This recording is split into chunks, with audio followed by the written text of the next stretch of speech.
Saludos formas de vida consciente. En esta ocasión exploraremos la interfaz de Adobe Camera Raw integrada en Photoshop, en la sección Editar y Corrección Básica. No olviden dar like, suscribirse y activar notificaciones. Para trabajar con fotografías, lo ideal es poder tomar una fotografía con una cámara propia. Sin embargo, si es que aún no contamos con cámara, podemos disponer de algunos recursos. En la descripción habrá un link que acceda a esta página donde podemos encontrar algunas fotografías RAW para practicar. En este caso utilizaré una de las mismas.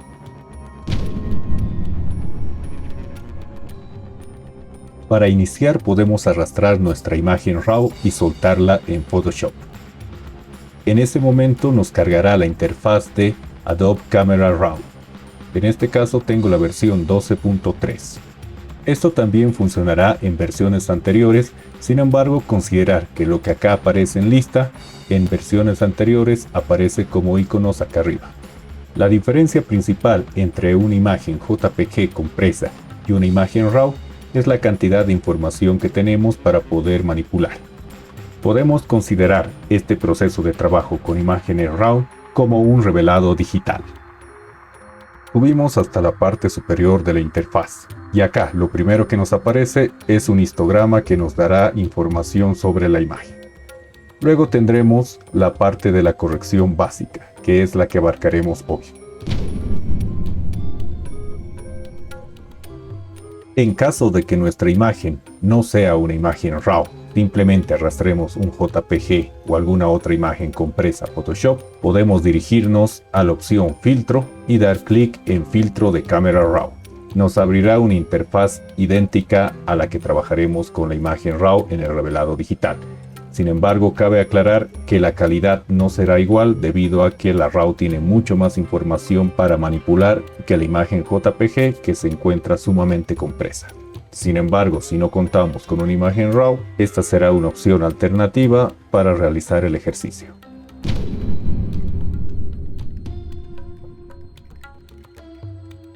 En la primera parte podremos encontrar el equilibrio de blancos. Acá el programa nos da algunas opciones, similares a las que pueden aparecer en una cámara fotográfica en la opción de White Balance. Podemos probar el automático, que hará que el programa decida por nosotros. También tenemos la opción de luz de día, nublado, sombra, luz de tungsteno, luz fluorescente, fotografía con flash y la opción a medida. Justo al lado tenemos la herramienta cuentagotas o gotero, con la cual podemos seleccionar un punto en el que sepamos que nuestra imagen tiene un blanco y el programa determinará el balance en función a ese blanco. Es una forma automática de que el programa trabaje.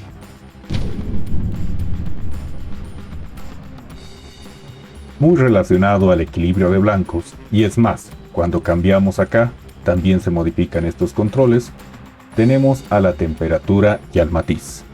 La temperatura nos permite determinar lo frío o cálido de nuestra imagen. El matiz se encarga de la dominancia de colores en nuestra imagen. Podemos hacer que dominen más los verdes o los colores que tiendan al magenta o rojizos. Combinando estos controladores, podemos determinar una apariencia inicial en el balance en blanco de nuestra imagen. Si necesitamos algún estilo específico, podemos iniciar desde acá. Para resetear los deslizadores, solo basta con dar doble clic sobre el indicador.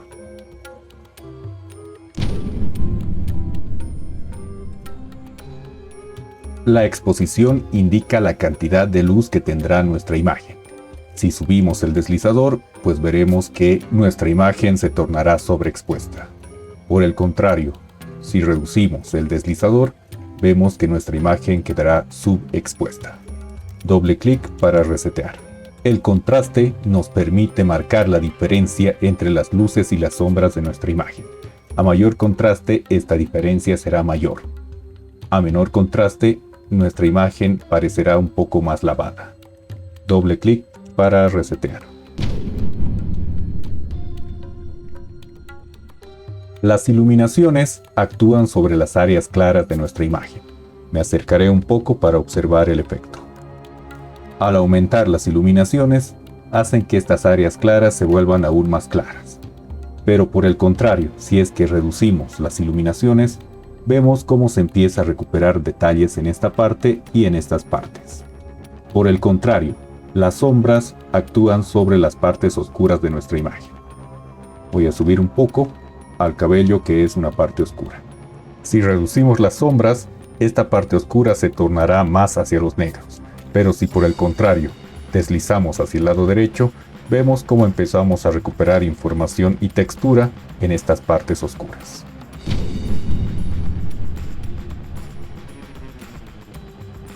El deslizador de blancos actúa sobre los puntos más blancos de la imagen, y si bien puede incrementar el rango dinámico, en algún momento estos puntos blancos pueden llegar a ser exagerados, y nuestra imagen quedará en extremo sobreexpuesta.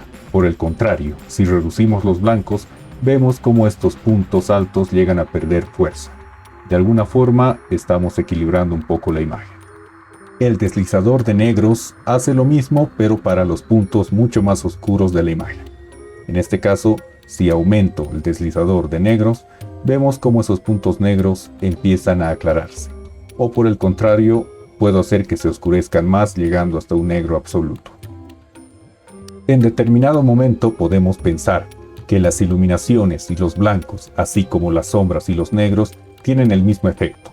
Pero la diferencia es que las iluminaciones y las sombras trabajan sobre un área específica y no sobre los extremos. En cambio, los blancos y los negros sí trabajan sobre esos extremos. Podemos notar la diferencia si es que observamos el histograma con las iluminaciones.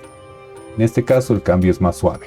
Sin embargo, si trabajamos con los blancos, vemos que el cambio es mucho más brusco.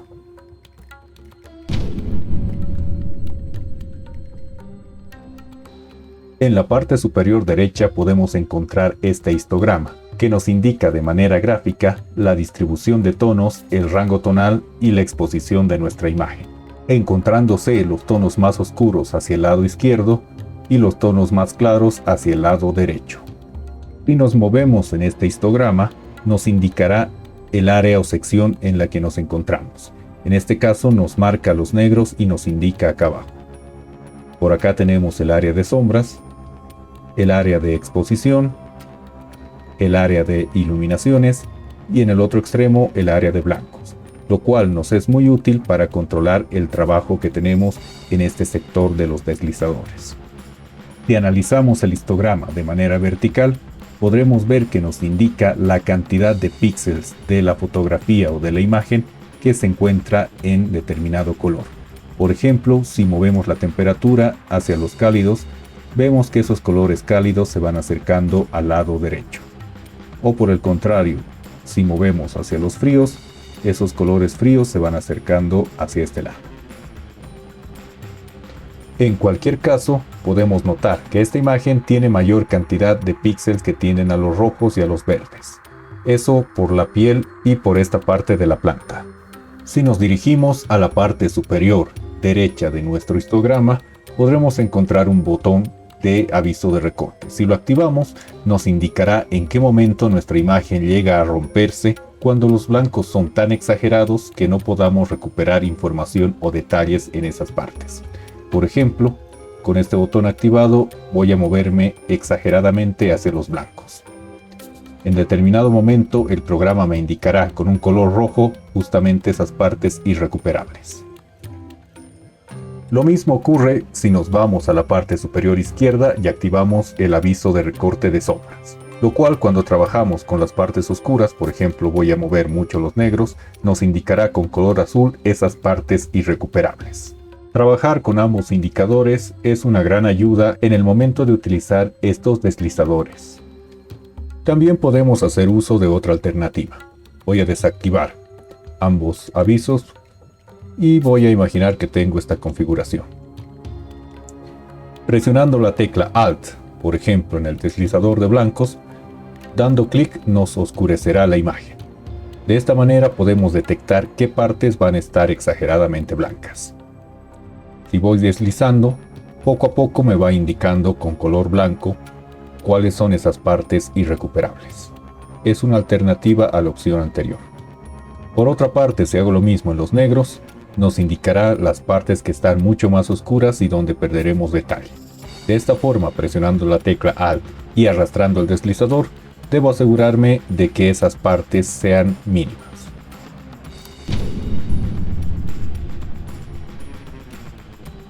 Como opciones complementarias de la corrección básica, tendremos a la textura, claridad y a borrar neblina.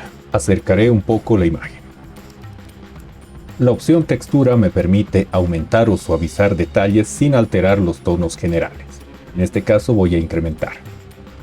Y podemos observar detalles como arrugas, algunas imperfecciones y los poros con una mayor definición. Por el contrario, si reducimos la textura, vemos cómo estos rasgos se suavizan. Ningún extremo es bueno, así que tenemos que trabajar de una manera subjetiva, pero velando por la mejor apariencia de la imagen. Si bien la textura nos ayuda a definir detalles, la claridad nos ayuda a aumentar o disminuir la nitidez de la imagen de una manera global. Al incrementar la claridad, vemos que la imagen se torna más nítida. Sin embargo, al reducirla, la vemos un poco más suave, pero también perdemos naturalidad. Vamos a alejarnos. La opción borrar neblina nos permite atenuar un poco el efecto lavado de la fotografía, principalmente para eliminar la neblina si es que tomamos la fotografía en algún exterior con estas condiciones. Pero también podemos utilizarla en otros tipos de fotografía como esta, que es un retrato. Vamos a incrementar la opción borrar neblina y vemos cómo se empieza a acentuar más nuestra imagen en cuanto a color y en cuanto a contraste. Por el contrario, si reducimos el borrar neblina, vemos cómo nuestra imagen se vuelve más lavada.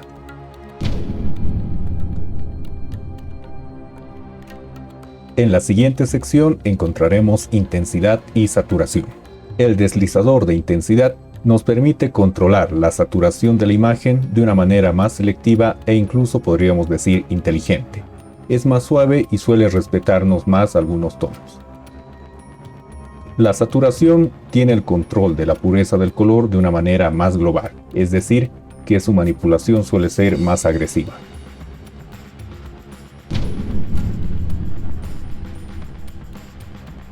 Algo que nos puede ayudar mucho son las vistas de comparación. Para ello, bajo hasta esta parte y doy clic en este botón.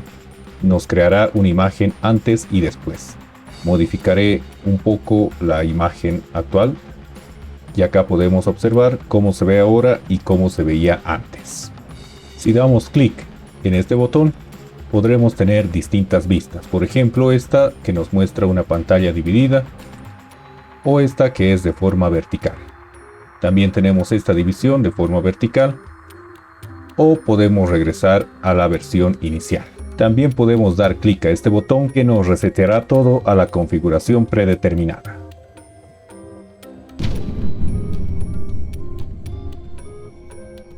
El trabajo de revelado digital es bastante subjetivo y depende del acabado que se quiera lograr. Ahora realizaré unos ajustes para posteriormente guardar la imagen. Una vez terminados los ajustes de revelado, me dirijo a este botón de convertir y guardar imagen y doy clic. Acá puedo elegir si voy a guardar con la opción de DNG o JPG si es que lo voy a comprimir. También puedo elegir la ubicación donde la voy a guardar, si va a ser en la misma carpeta o en otra. También puedo cancelar y bajar hasta esta parte donde vamos a encontrar la opción de hecho. Así nuestra imagen tendrá los cambios, pero estos se registrarán en un archivo XMP que acompañará al archivo original. De esta manera, esas modificaciones no son definitivas y puedo revertir y mejorar cualquiera de los ajustes previamente realizados. Y podemos comprobarlo arrastrando nuevamente nuestro archivo RAW hacia Photoshop. Se abrirá nuevamente la opción de Camera Raw y tenemos todos nuestros ajustes tal y como los dejamos. También podemos irnos al botón de abrir y darle clic. En ese momento nuestra imagen se abrirá con todos los ajustes ya aplicados en una capa de fondo de Photoshop y podremos aplicar otros ajustes dentro de este programa, así como filtros y otras opciones. Gracias por ver el video. No olviden presionar like, suscribirse y activar las notificaciones para acceder a más contenido.